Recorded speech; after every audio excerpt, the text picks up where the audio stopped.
today's breaking news from Channel 8 Eyewitness News. Good evening and thanks for being with us right now. Metro SWAT is at an armed standoff in the south central part of the valley. This is a developing story we've been following tonight. Police say they were responding to a domestic violence call when a man opened fire. Right now, he's barricaded inside an apartment with a woman and a young girl. Eyewitness News is live. Reporter Kai Plascon is at the scene on Cambridge near Flamingo and Maryland Parkway. What can you tell us now, Kai? Well, I can tell you that about 100 people have been evacuated from the Katie Arms apartments, and they're in a recreation center across the way. As you said, police believe that this man barricaded inside may have a small child with him. They're not really sure at this time. They're trying to contact him right now. We could show you a little bit of the scene down here. They've blocked off quite a few streets here, and right above it you can see the Katie Arm apartments there. A neighbor stopped by and said that this started between two residents. He said that one resident was outside yelling at an apartment demanding $150. He said he wouldn't leave until he got that $150. About that same time, 9 o'clock or so, police got a call of a domestic dispute in the area. When they responded, shots were fired. They don't know if the shots were fired at them, but they decided that it would be best to stand back and start to evacuate the apartments, which they have done. They called in SWAT, and they are attempting right now back here live to contact that suspect who may possibly have a small child in there with him and may possibly have a gun. They haven't made contact yet. They do have one person, one of 3 people who lived in that apartment in custody right now, but they are just, they're not a suspect, they're just a witness at this time. Chris, Colleen. Kai, let me ask you really quick. I know this is a developing story, but do you know, are there any streets shut down in that area that people should avoid right now? On our way down here, we walked by Cambridge, or we drove by Cambridge rather, and Cambridge was shut down, definitely in the northbound lanes. We couldn't tell in the southbound lanes, but definitely in the northbound lanes, those streets were shut down. We'll drive around here a little bit more and see if we can find some other streets that are shut down for you before the end of the newscast. Kai Plascon reporting live. Thank you very much. And sometimes these situations, we don't know how long they're going to last. Well, the good thing is they got the people out of the area, so there's no more danger in their way, at least. In other news tonight, it was a scene of chaos and terror when a distraught man opened fire at the New York Hotel and Casino on Friday. Tonight, one of those victims is back home in Pennsylvania talking about the horror she went through. Carrie Zervica was one of 4 people shot by 51-year-old Steve Zergrian. He was unemployed, house painter, we're told, who police say was trying to commit suicide by a cop. Zervica says the bullet went through her kneecap. All of a sudden, it was just like gunshots so fast. And I was like, oh my God, and everyone was like running, scattering, jumping over slot machines, throwing tables, throwing chairs. Since she was shot in the kneecap, she says she's worried about her career because she wanted to become a dance instructor. And we're also learning more about a man who helped save lives by tackling Zergrian. Justin Lampert, who you just saw, is a decorated Army who was here from vacation from North Dakota. It's not the first time he's been recognized for his heroic efforts. Lampert was awarded a Bronze Star for pulling a fellow serviceman out of a Humvee after a roadside bomb detonated it. Well, as you probably know, Las Vegas is the wedding capital of the world, and today thousands of couples tie the knot on what they consider the luckiest day ever. 7707. And if 7 is your lucky number, then today's been your day. Channel 8 Eyewitness News reporter Allison McCarthy takes us to some of the lucky 7 wedding celebrations. We need all the luck we can get. Straddling their Harley, Mario and Joy Solis from Chicago exchanged their wedding vows in the Tunnel of Love at the famous Little White Wedding Chapel on the Las Vegas Strip. Through the drive-thru. Yeah! Hundreds of other couples opted for a more traditional ceremony. There were the vows. And to always be your best friend. The rings, the flowers, the photos, and the lucky date. I hereby declare that on 7/7 of the year 2007, Robert and Lynn became husband and wife. Robert, you may kiss your bride. All right. While luck was the #1 reason most couples chose to tie the knot on this lucky 7 date. Lucky 777 in Las Vegas. It can't get any better than that. It wasn't the only good reason to do it. Well, we'll never forget the anniversary. For bride Kimberly Salmon, the day has already been a lucky one. Her husband snuck and switched wedding rings before the ceremony. She had a smaller diamond ring this morning, and she had a larger one this afternoon. Her face when she saw that ring. I think I'm still looking at it. And despite the triple-digit heat, the traffic, and the chaos of the crowds, organizers say everyone managed to keep their cool. Hey, if you can keep it together on a crazy day like this, maybe you do have what it takes to go the distance. Allison McCarthy, Channel 8 Eyewitness News. Lots of celebrating now. The perceived luck of today didn't just spurn weddings in Las Vegas. Big day. It's the hugest wedding day in history. From a mass matchup at Minnesota's Mall of America to gondola rides. Very romantic there. People across the country all wanted to get married on 7707. A lot of requests for 7 dresses. Definitely. There's a lot of 7s in the bridesmaids right now. David's Bridal, which is the nation's biggest wedding gown seller, outfitted 20,000 brides today. 38,000 couples registered July 7th weddings through the wedding website, theknot.com. I remember those days when I got married. That's more than 3 times what is typical for a summer Saturday wedding. And once again, we were at triple-digit temperatures today, and an excessive heat warning expired just about 9 o'clock this evening. Ted Florendo joins us live from the Channel 8 Weather Center. Ted, how much longer can we expect to stay over at least 110?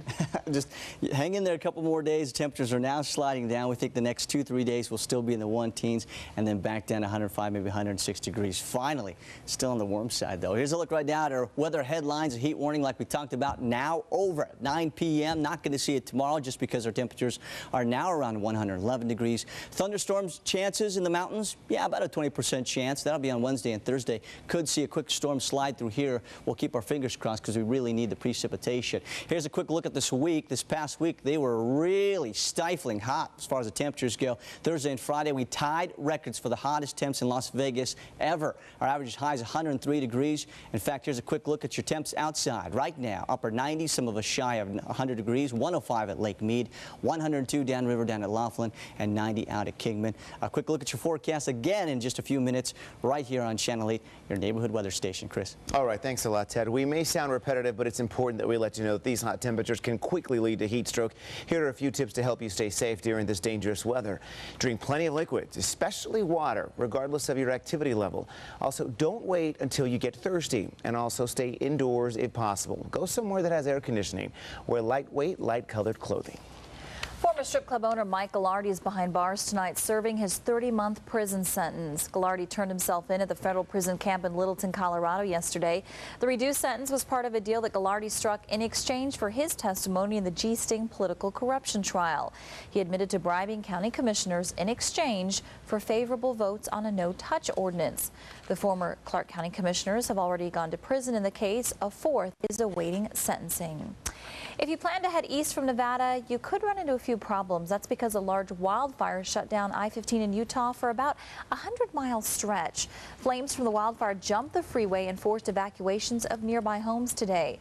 Those flames were started by lightning, but officials don't know yet how big that fire is. A 33-year-old man from Atlanta died on Lake Mojave today. The man's family says he was swimming behind their boat at about 3 o'clock this afternoon when he disappeared.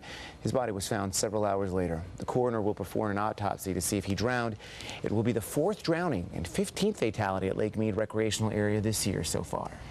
Developments in the UK terror plot on the day that the United Kingdom mourns victims of the deadly 2005 al-Qaeda attack on its subways and trains. Also, a car crash killed a Valley teen this morning. Straight ahead, why officials say it should serve as a warning, especially during the summer months. And later in sports, Michael Burke will have highlights from those lovable losers who just happen to be baseball's hottest team. You're watching Eyewitness News, live at 11. Now, Channel 8 Eyewitness News Weekend Edition with Colleen May and Chris Saldaña. The first and only local news in HD. You're watching Channel 8, home of the award-winning I-Team. Only on Channel 8 Eyewitness News.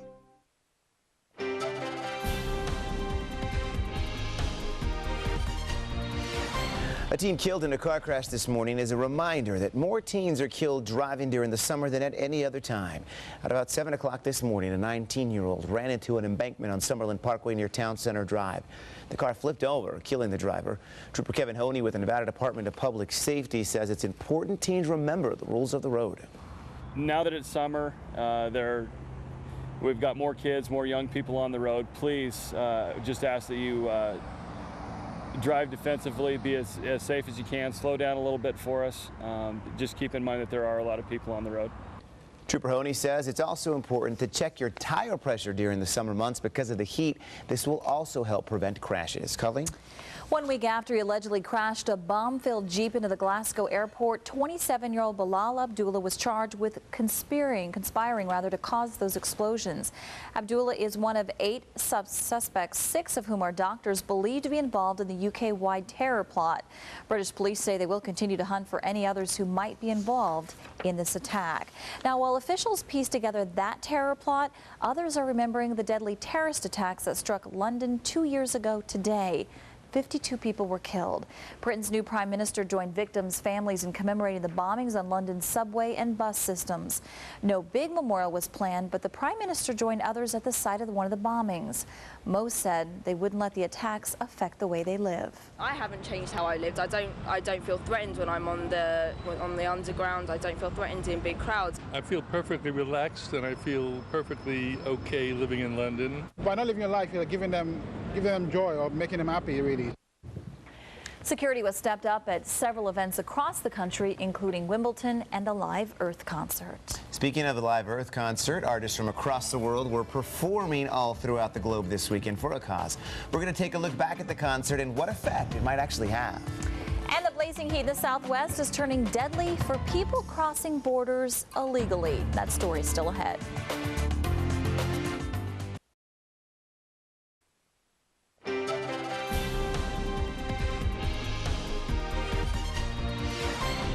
Mark Carr, the man who made a bogus claim that he killed JonBenet Ramsey, was arrested again last night. Police say that he's charged with battery and obstruction in a domestic dispute involving his father and girlfriend.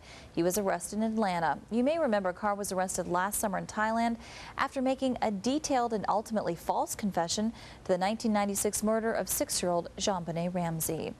The intense heat across the Southwest is turning deadly for illegal immigrants crossing into the U.S. In fact, Border Patrol agents say they're finding an average of 2 people dead every day in the desert. A special Border Patrol search and rescue squad known as Borstar is combing the desert for illegal immigrants who are suffering from heat-related problems.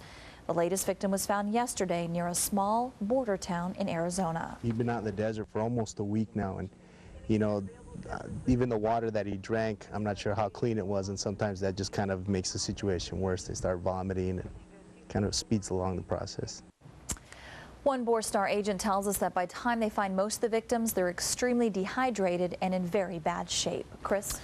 Live Earth concerts are rocking stadiums around the world tonight, and all the artists are singing the same tune, Save the Planet by Fighting Climate Change. Drew Levinson is at the concert in New Jersey with more.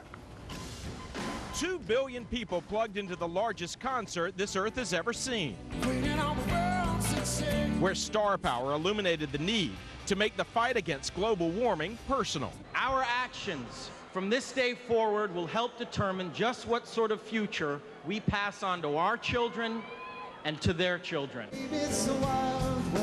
Live Earth stages on 7 continents hosted some of the hottest names in music Saturday, from Shakira to Snoop Dogg, from Ludacris to Garth Brooks, in China and London, in Australia and Brazil.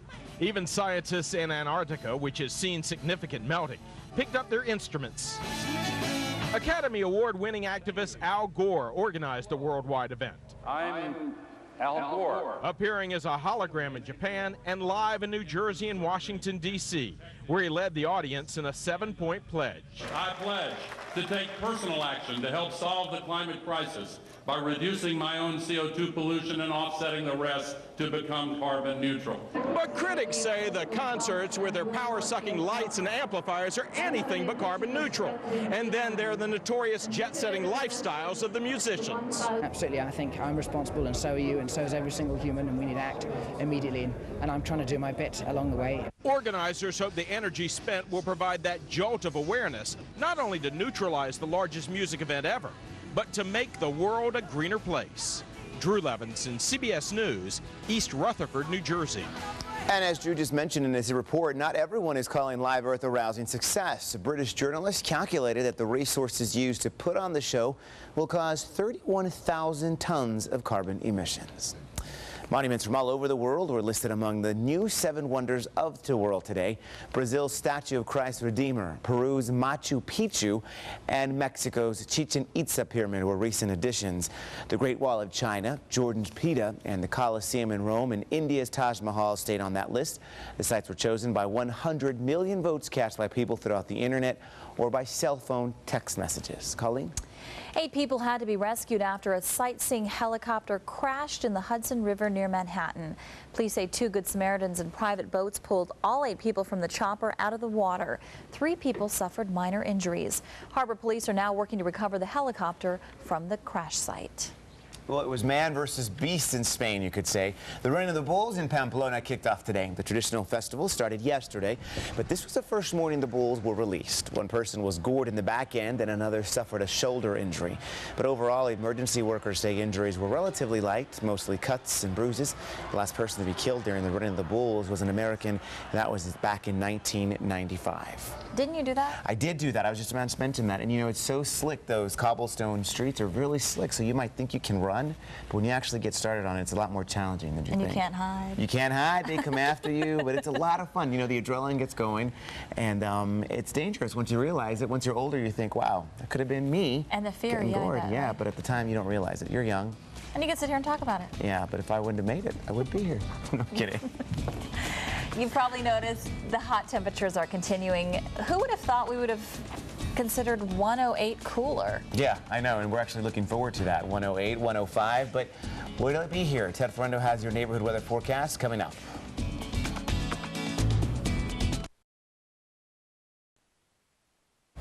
Ted joins us with a look at the weather, and what are you guys whispering about?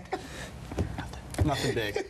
You're leaving me and everyone else out. I wouldn't do that to you. Never. Never. It seems very hot. Yes. No, very hot. It's warm at this hour. Still near 100 degrees this hour. Keep on changing the subject, Ted. You go. 777, what's that symbolize? Luck, right? Yeah. We had the great little trivia, or we had the great package on the wedding. A lot of weddings going on, so we've got some wedding trivia for everybody here. You ready? At a wedding, oh, how nice. We eat wedding cake because it symbolizes what? This is true stories. It symbolizes love, fertility, or prosperity.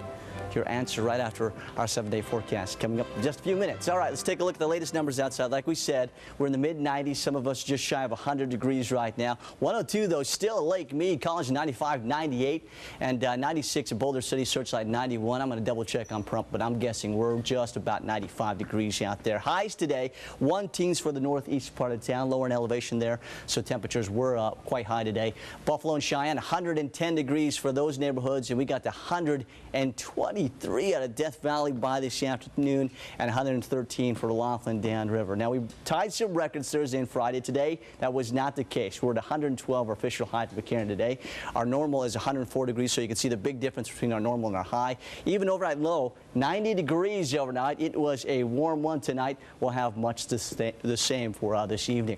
Water vapor satellite shows lots of moisture in the upper atmosphere just to the east of us, though. We stayed nice and dry. All this brought plenty of thunderstorms for the Four Corner states, even as far as north as Phoenix, but we did not get any of that precip. We could really use it, though. What we're going to see the next week, the pattern will show some moisture moving up from the south.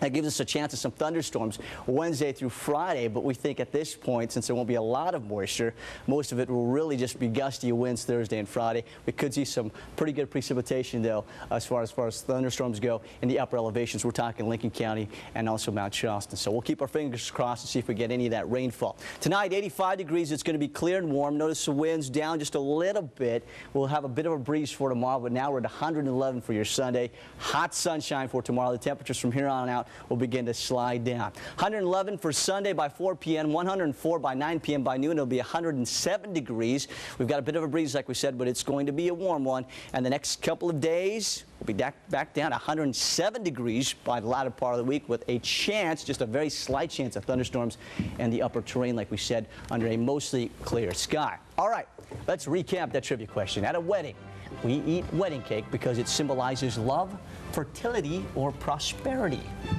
What do you guys think? Oh, I don't know. I'll go with fertility because it cut in pieces, and that means you kind of just grow, you know? No? Not good? I don't know. I can get You know, that's a good You just made that up. I just made that up.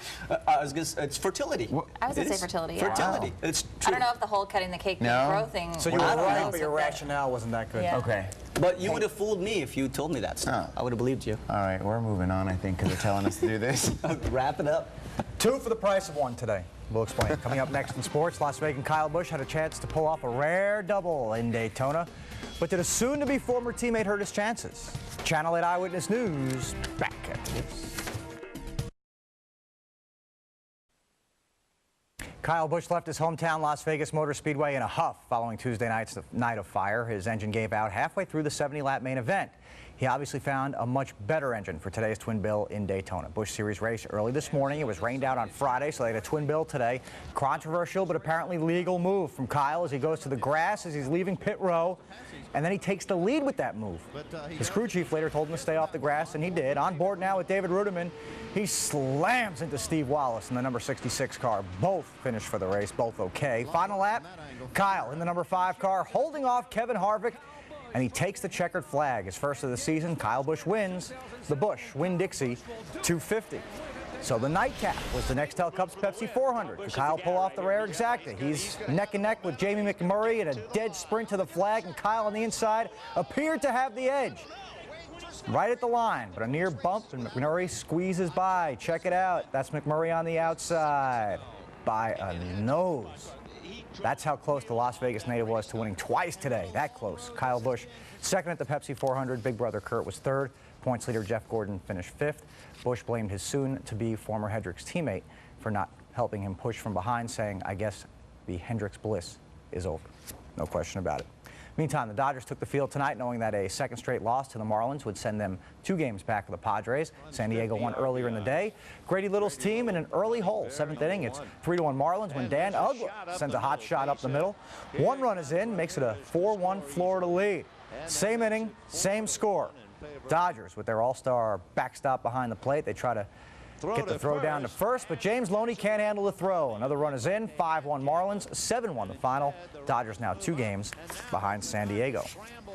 Chalk up another one for the 51s tonight. They're doubled up in Tucson, 4-2 the final score as they dropped to 38 and 51 this season. Same 2 once more tomorrow. The hottest team in the Big since June 3rd is the Cubs, 21-10 since then. They're in Pittsburgh today, leading 4-0. Pitcher Ted Lilly pads his lead with a bloop single into left. Derek Lee scores. It's 5-0 Chicago, 7-1 the final. Cubs have won 22 of 32, and they move within 4.5 games of first place Milwaukee. IBO and IBF heavyweight champ Vladimir Klitschko successfully defended his titles with a TKO of Lamont Brewster today in Germany. The fight was stopped after the 6th round. The 3rd round of the AT&T National in Maryland. Tiger Woods doubling as the tournament's host, but he was 6 strokes off the lead. Guess he's being a good host. Today he got a little closer, though. Tiger opens the round by trying to drop a long birdie putt on number 1, and this would get him to 2 under overall. 3rd hole, Tiger in some trouble. Knifes it right through the gallery. Saves himself very nicely. Right onto the green. Tiger is 2 under. Trails Stuart Appleby by 7 shots. Former Rebel Charlie Hoffman at 3 under. He'll play with Jim Furyk tomorrow. Roger Federer and Rafael Nadal were semifinal winners at Wimbledon. They'll meet in tomorrow's final. And on the ladies' side of the draw, Venus Williams in the final against Marion Bartoli. Both players nursed minor injuries after Williams won the first set. Second set up 3-1, serving near court. Williams, big forehand, it runs away from Bartoli. Venus up 4-1 in that second, and then with championship point, Williams serving for the singles title. A little too much on the serve, and Venus becomes the lowest seeded ladies champ at the All England Club ever. It's her 4th Wimbledon singles championship. Cool. What seed was she? Low, 31. 30. Wow. Yeah, low. That's very low. Good for her. How old is she? How old is Venus now? That's a good question. It's like 27, mid-20s, right? Yeah, like Which is 20s. old in sports if you think about it. Yeah. Next trivia question. That's it for Channel 8 Eyewitness News, live at 11.